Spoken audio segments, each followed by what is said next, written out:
Hello, Noelle, and welcome to the Scaling Deep podcast. Thanks for having me. I'm excited to be here. Yeah, I can't wait to hear about your membership journey. So why don't you start by telling us more about that? So I actually have my degree in speech and language pathology.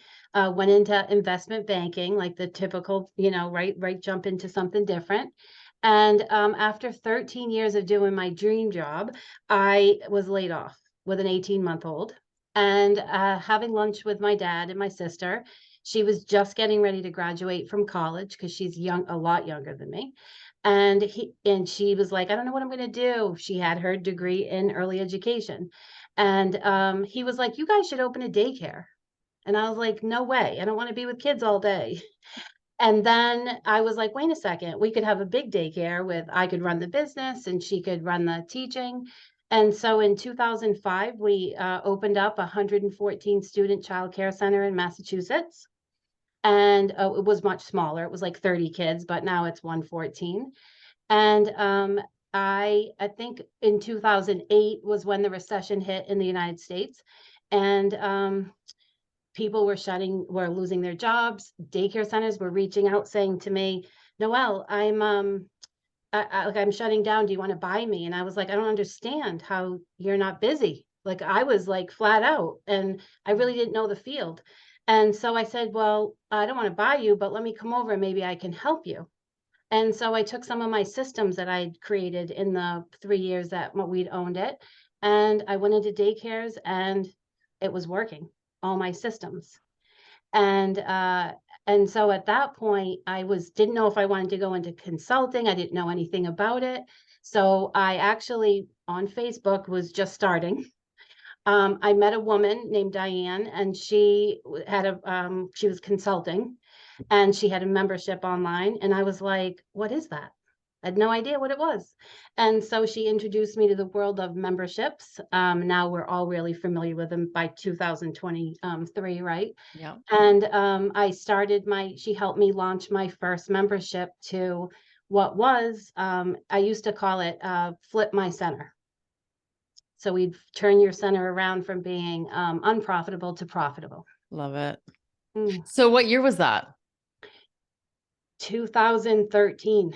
Wow. So that was like the Wild West of the online business. Cause I remember, because I had been in business before that. I started as a life coach, and I think I kind of launched my newsletter, which is kind of me launching my business in 2009. And I still remember that it was a great time to really go for it because there were very few people out there, but it was a lot of like figuring stuff out, a lot of hacking. Like I remember all the, how do you get a video? How do you edit a video? How do you put a video on this thing? Like, how do you attach all these things? So it was a tricky time to be doing a really innovative program like a subscription that, because a lot of stuff was customized back then. Like big companies were doing these kinds of things, but they were literally hiring big teams and massive budget projects to set up like databases even and stuff. Right. So that's really an amazing early adopter story. Yeah. I love it. And I had an excellent, a woman that I used to work with at the bank.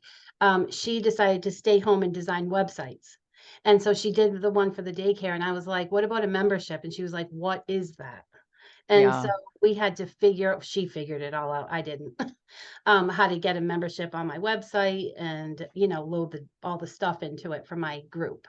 Okay. So how did that go? So that was 2013. You started a membership. How did you get it sold? Like get people into it? What did you do?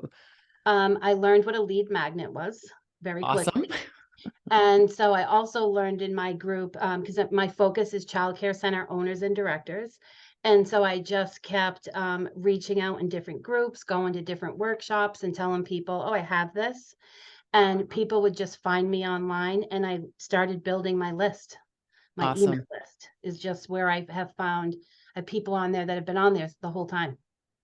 That's amazing. That was a good time to do that. I got a lot of my revenue in my past for my business from simply having a website around as long as I did, and had blog posts that I wrote on it enough that I was ranking like #1 for business coach in my local area. And I had people who found me all over North America for business coach because I had started it so early. So it is, it is, a lesson in like being an early adopter, but also being consistent, because you can't just be Yes. an early adopter that and everything and then jump from thing to thing. So it sounds like you kind of knew what was working, but you probably, did you reach out a little bit in person? Like, it sounds like you did get a little bit of that network in person at the beginning.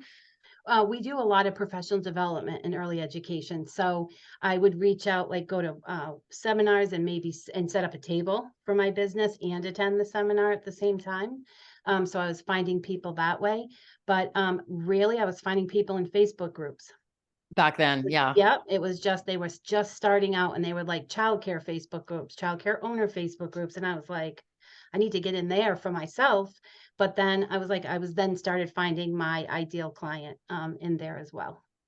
Yeah. It's amazing when you can find something in your niche that's not being done quite as well. Like, there's a gap, right? There's Yeah. always a gap. I think every niche, despite how busy they are, there's always a gap on an approach to it, or an Yes. outcome, or like a way of helping people figure something out. And it sounds like your background in finance and like just really understanding that, like, you're the right person to go into a niche like that is so full of people who are just, so that's probably not their strong suit. They just want to Yes. look after the children. Exactly. And Yeah. I went back to school when a few years after opening my daycare, thinking I'm going to learn so much getting my second degree in early education. And it wasn't that great. No. And I knew that I'm like, I need to focus on the business side of, that's all I teach. I don't teach anything to do with how to take care of the kids, educate the children. I just teach operations. I call it the success map: money, administration, and people. Awesome. And I love how your zone of genius, and like what your focus is, and you're not Yes, trying to do all the things, because that's when we see programs start to get a little bit messy, right? Like, it's agree. like, who's this for? And then you get pulled in all these directions and it's unsustainable. Okay. So, um, fast forward to today, are you running the same membership? Has it just been continuous growth? Like, this is like 10 years later. So you want to tell Yes. us a little bit about some of the ups and downs along the way? Yeah, I was burnt out running Flip My Center. I was burnt out. I was producing, and you'll laugh with doing what you do, a 30-page workbook every month. Oh, Yep, yep, and my members loved it. They were like, "This is so great," and I'm dying inside trying to do that and run my childcare center, and so, and how I much were you charging for your membership at that oh, you're point? gonna die, $27 a month. Wow. I'm like, "Oh my gosh," it was so bad. I had For under like an MBA in like how to run your Exactly. childcare. And I don't just give you the course. I say, I give you the tools and the resources done for you so you can literally implement it right now or make it your own. And so they had everything that they needed.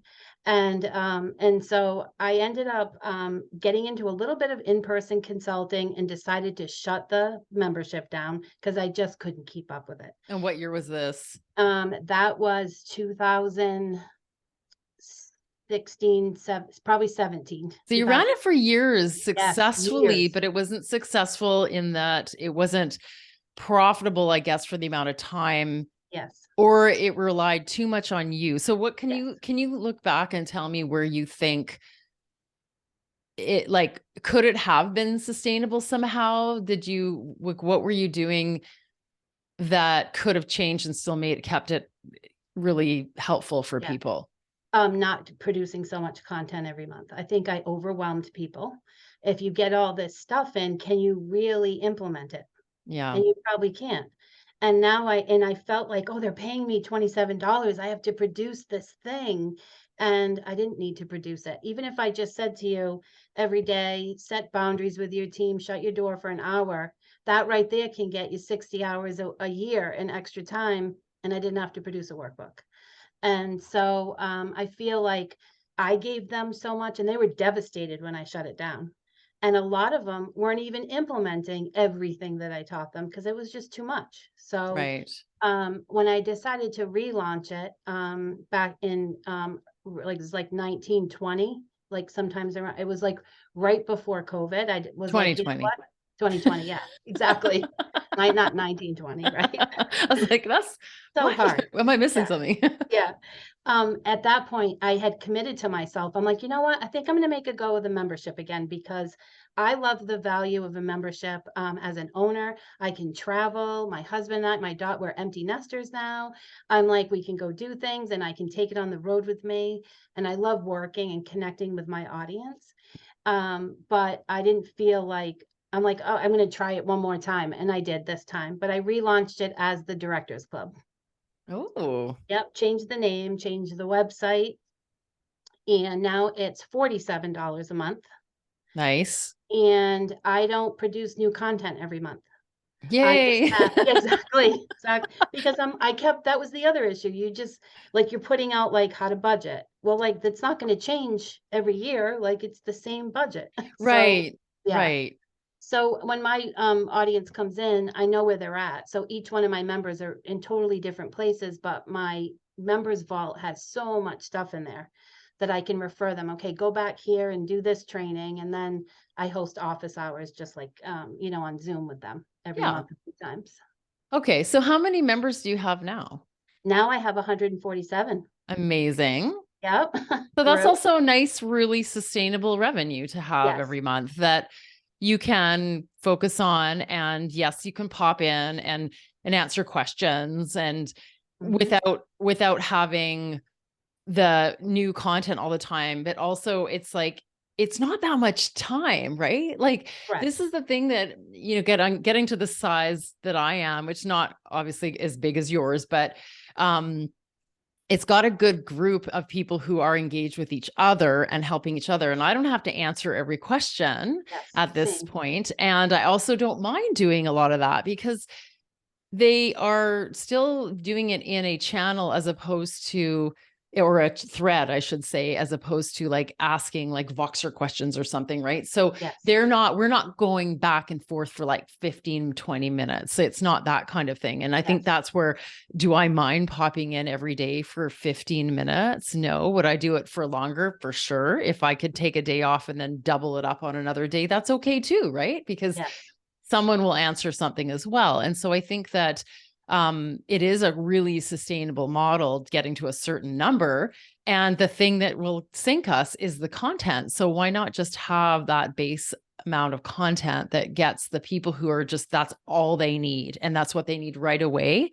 Mm, Gives them that the moment they sign up, they get to go and access exactly. it. Exactly.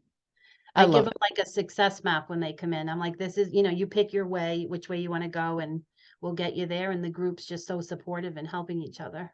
Oh, amazing. Okay. So tell me a little bit more about the success map. I want to hear how you've set it up so that it is really clear for people, because I can imagine we all want to personalize everyone's journey. And I love the idea of onboarding calls if the membership is higher ticket, or having access to things that you can check in and get a personalized approach. It depends on the membership. That's totally possible. I actually have a lot of people will purchase a strategy session with me privately. Like Oh, a yeah. lot of them will do it when they join, but then I've got loads of people that within like a few weeks are like, I want to buy that session because they just know, and it's not inexpensive, but they just know it's going to set them up for everything. Yes. But I do want, because you can't do that necessarily when you're at hundreds or thousands. So can you tell me more about how you're setting that map up so that people don't all get funneled into the same thing? Yeah. So we start off with like my audience's biggest issue is time. They have no time. So Yeah. they come in and they take my time. I have 3 courses that they're going to take, and it's gain back time. And I teach them how to separate the time in the day from daily operations to the success map. And then to the third thing is to growth, whatever their growth looks like. Mhm. And then once they take that class and get the courses, the success map is money, administration, and people. So I hired somebody from that is a Excel guru.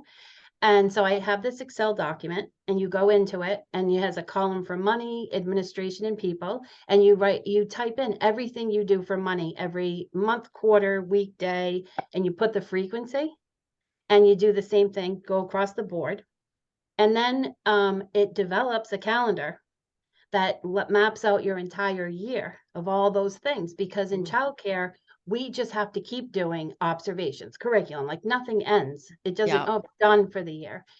And then once they have that list together, which is an ongoing editable list that we can keep changing, I have a reflection, and we sit down and and they reflect on their own. How do they think it's going with money? All the things in the money category, and where they think they're doing well and not well. And then they show up with the reflection at my office hours. And so when we get to each person, if you are just new, I might say, okay, like what's going on with your reflection? And we'll talk through it. And then we'll decide together as a group, like what they're going to move forward with. Nice. Yeah. So So it's like simple. how do you manage that with that many people though? Like if how many people are showing up and how do you get through everyone in office hours? So it's tough because not my field, they can't all show up. Yeah. And so I could have 15 to 20 people on a call. Some days I could have one person. I have Yeah. no idea what I'm gonna get. Oh, I see. So it's And not so like you're getting 100 or hundreds. even No, 75 every time. Okay, correct. good. Yeah, which It is good usually and doesn't bad. happen, Yeah, but yeah, still. I know, it's a lot. I also, this year hired, I have a ton of experts that work for me Yeah. in my childcare center. So one of them jumps on calls with me, Mm. just to help out if we have like a lot going on. Mhm. And we offer 4 times a month to come on. And then we also offer, we post it every week. If you have a question at the end of office hours, I'll just go through all the questions and answer them. Oh, nice. So they are Yeah. getting their questions answered. You're just doing Yes. it in bulk or at Yes. once. Okay. Yeah. Awesome. Yeah. I love it. So do people have, so you found your system and that's the thing. Like we don't all have to know what this is instantly.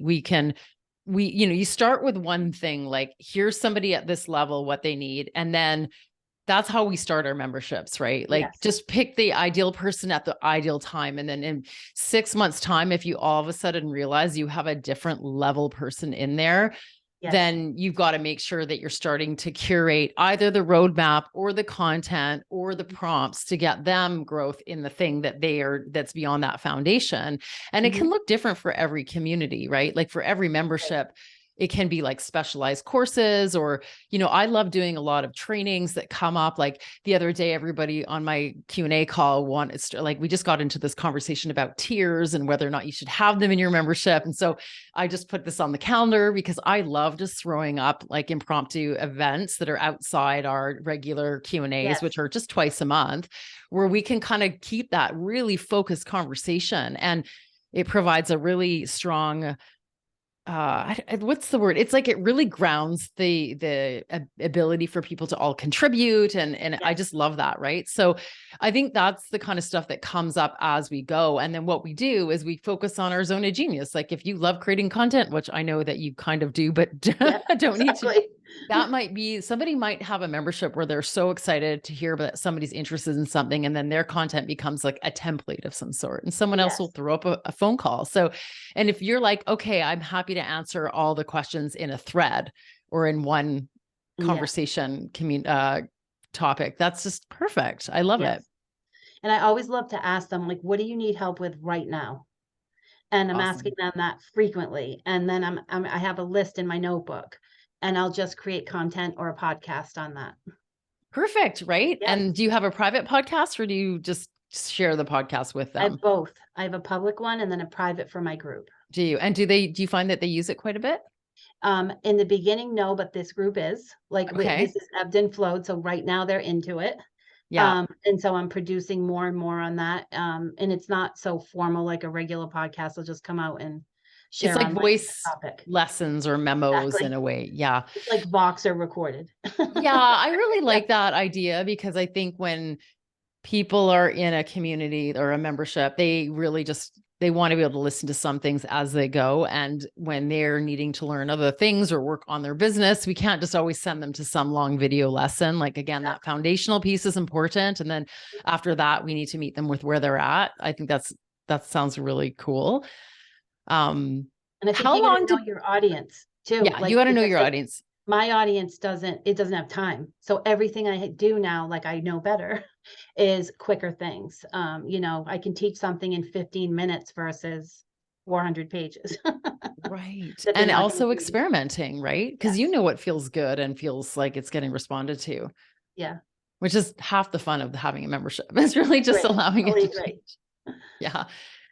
So, yeah, so I'm curious to know how long your members generally stay and like what's in it for some of the longer members. Like, how do you, I mean, I often think that a lot of memberships just have like a reason or season, and they don't all have to have a lifetime. And there could be some people who have the lifetime because that's just their favorite way to connect and learn, but it doesn't have to be. So what do you think is in it for yours? Like, and how do you encourage them to stay? And how often do you think what like is a great time for them to be there?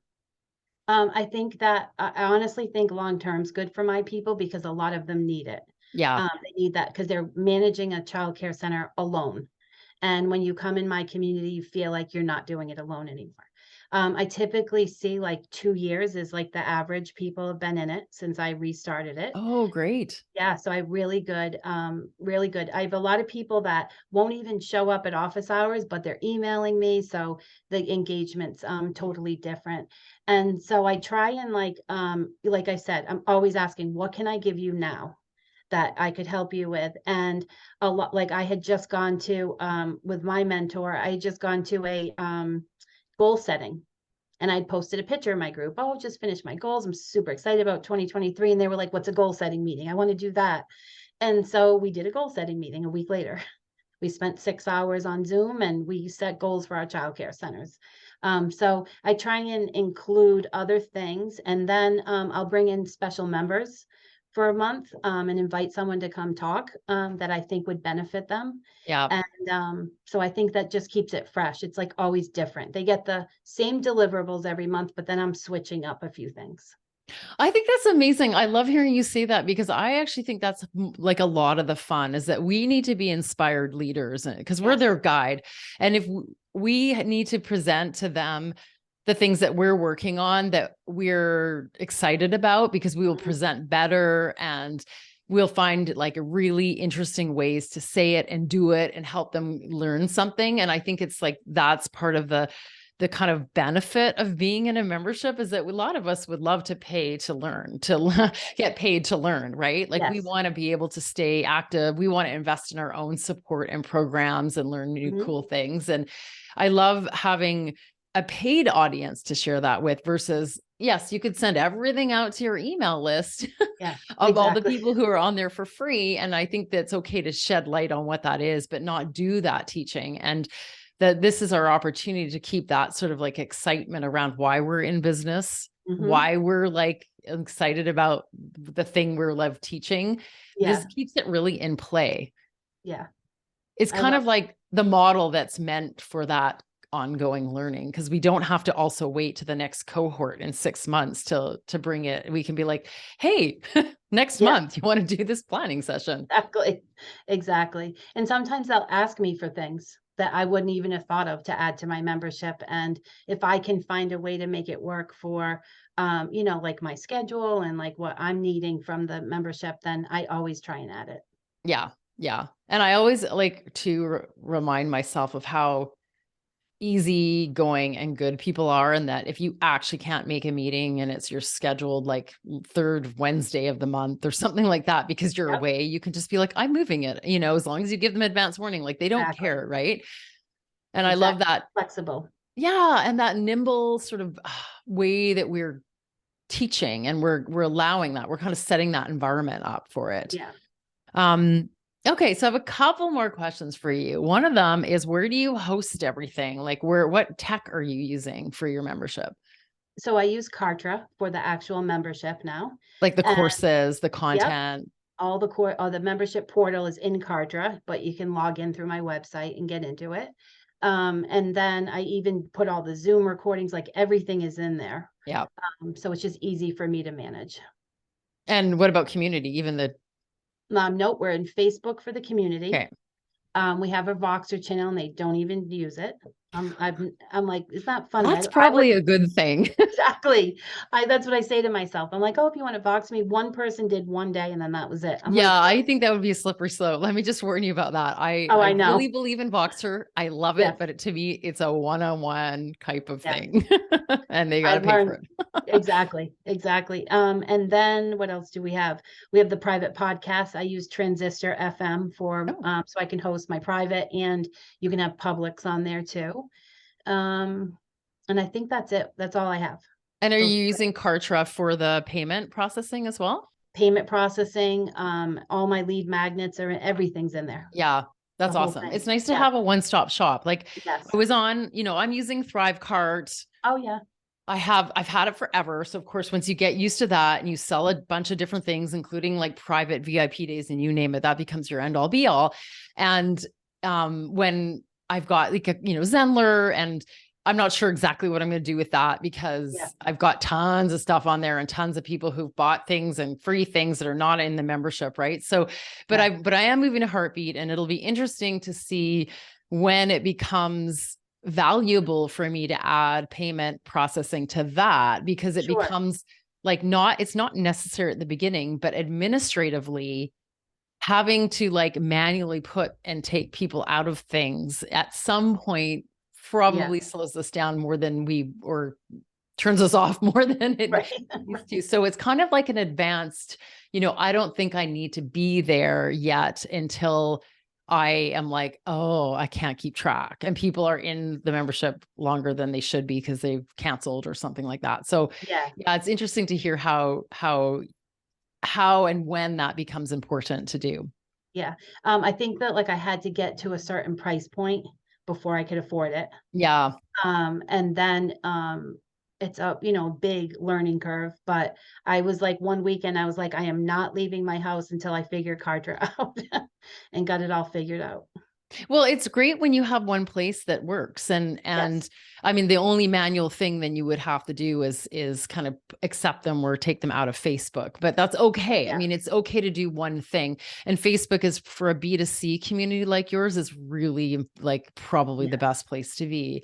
Yeah, great. I know that people have successfully taken B2C into like other communities, like other platforms, but you want to make sure it's a really good one. And actually, my tech person said to me, he goes, most people don't survive the move off of Facebook if you started. So yeah.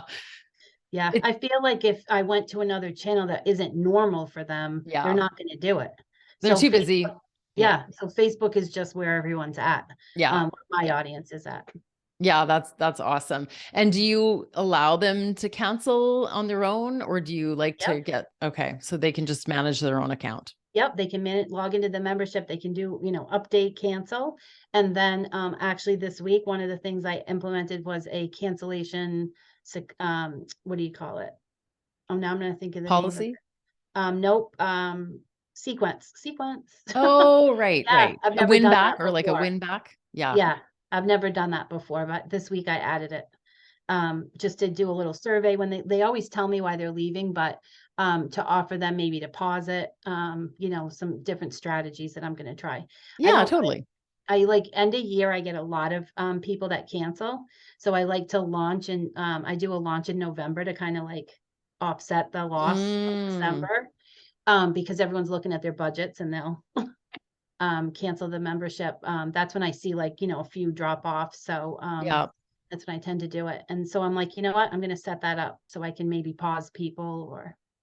Yeah, I think pausing is a nice thing to do. Things do come up for people, and it's like better than canceling and having them just kind of not have this on their radar. Do you have an open or closed membership? How do you keep the doors closed and launch, or when you launch, you just mean you make a bigger deal of it and people see it?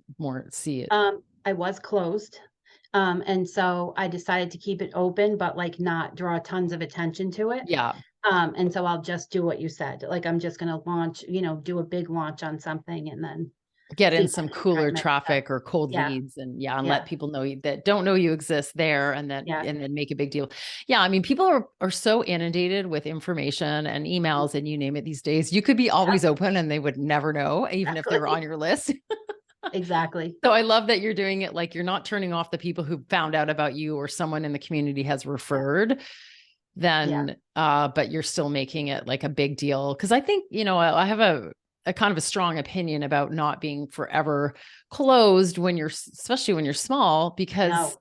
how do you live when you don't have enough members and you can't bring any in because you've said to everyone it's not open for a while and you've got to do a big lunch? It's like, Totally agree. And my web designer, her name's Lisa. And I would say to Lisa, "Oh, I got to keep it closed. I'm only opening for 5 days." And she was like, "Why are you only opening for 5 days?" Like she didn't understand that concept. And I wonder if that hurt me in the beginning. Like I don't, you never know. But I never went above 50. And and it could be a million things why. But now I put it in evergreen things. So it's kind of like, another offer I make. So I'm like, I'm leaving it open all the time and going against the membership grain, if that's what well, I mean, it's if not that's a that thing. that's not my membership grain. I do believe Good. in being always open. I just I don't believe in it being always available. So Sure. people go through their own individual sequence in my funnel and Yeah. they get an option to join or not and they're deadline funneled, so they Yeah. can't access it if they miss the window. And then I'll have periodic sort of open launches for everybody if Yeah. something interesting's come up like Black Friday and I'm like, oh, I want to throw a bonus in there and open it Oh, up to cool. everyone. Yeah. But that was simple. That wasn't like a giant launch event. It was like Yeah. 6 emails. So that was awesome. Like it was Yeah. just a great way to do it. But they've been warmed up by seeing the offer was in front of them. The sales emails were in front of them. They got a chance to get to see it. And I think that system works really, really well. Yeah. I do too. Amazing. Okay, so the last question really is what is in in store for your Directors Club membership? Like what you have big growth goals or like what are you just like humming along and loving it? Do you have anything exciting planned? I do, and I'm so excited about it. So one of the biggest thing, I ask, what can I help you with now? And every single person's time, and we have a brand new workforce in early education in the United States. We had such a struggle after COVID hiring people. So our workforce is not as experienced and there is no training for what we actually need. So I have taken all of the trainings that I use with my teachers: onboarding, orientation, new people, like how to teach a lead teacher, going from teacher to supervisor. And I've taken everything in my business and I brought a woman on to help me. And the two of us have recreated an entire brand new membership called the Teachers Lounge, right? Launching another membership. But it's owned Wow. by the Directors Club. And my members will get, access to it for 6 months to try it out. But it's just a different membership for a different audience, but still helps us because every class that's in there is a class for the teacher and then the exact same class for the director to use it as orientation, professional development, or just targeting like an issue in a classroom that they need help with. Oh, So, that's super cool. Well, yeah, congratulations. thank you. I'm so excited about it. I need a new sign behind me for it. Yeah. Yeah. I love it. It's like you're planting your flag. Like these are Yes. my things. No, I think that's Yeah. great. And I love how you got the other one sustainable and, Yes. because I don't really believe in starting too many things at once. Because Agree. we don't, that journey of our first kind of scaled program, it can be really bumpy and really up and down. And I just don't know how it would work to do it a couple things at once. So Agree. And this one kind of like complements one another. yeah. So like, you get the membership piece, the leadership piece and the management along with now with the teacher training. So Oh, it amazing. It come full sounds like a circle. perfect thing for you. And Yeah. that warms my heart to hear that you are so into the membership model that instead of doing something like high level or a different level within the same thing, Yeah. you're actually just starting another program. That's how much you love it. So I think that's really Yeah. fun. I think memberships like can be at certain price points can be really affordable to the consumer and Yeah. provide so much value. And the ones that I think, when you get a community along with it, I think that's so important. Yeah. It makes such a big difference. It I does. really do. I think it's such an ethical way to offer services to people because they can use it as much as they want. Hmm. There's no pressure to show up. There's no shame in not doing the work. It's like they can decide. And and they are paying for the access. They're not having to pay for the things that they are never going to use. It sort of meets them where they're at, even if there is a bit of an upfront time commitment to it. Like I think that's okay to do, especially if the value is so built in at the beginning. Yeah. But, and if you know that the challenge they're working on is not just like come in for a month, Yeah, it just attracts the right person. But I think in general, it isn't charging like thousands and thousands and thousands of dollars for something that they have to test. So I love that. Agree. Yay. Well, where can people find you online? Thedirectorsclub.net. That's my Facebook page, and I have a private group called Child Care Center Owners and Directors on Facebook that they can find me there. Amazing. Yeah. Well, thank you so much for being here with us today. It's such a great story. I really appreciate your sharing it. It's nice to hear from people who are running memberships also that aren't just other businesses. Like it's a different beast when you're working with individuals. So I think that's awesome. And I'm so grateful for you. Yeah. I appreciate it.